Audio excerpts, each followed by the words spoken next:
Department of SCERT Government of Manipur da pangthokhrae World AIDS Day gi thoram amada Chief Guest oikiba Director SCERT A Romil Singh na hai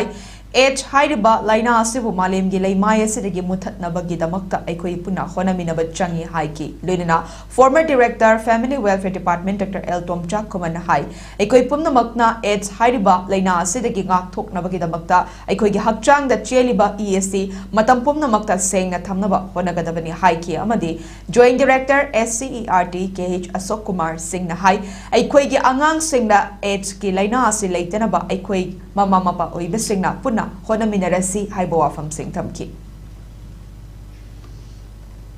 tungda lakadoriba khoi isa isu singda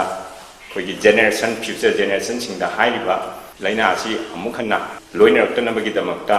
wafam mayam ama do's and don'ts mayam de khoina angang singda mahim matam jana takpiraga khoi afaba khunai ama afaba family ama duga afaba laiba ama sembada mateng pangbiyo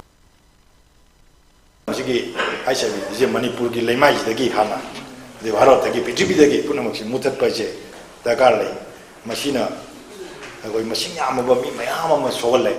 aduna sugumba laina masi mutat pada aru moi roi da adu masi loina mak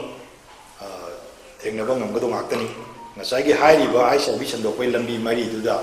akom bagi goi blood cup do adu nataba tai duti adu misana semdoga ya puna ai mai ajin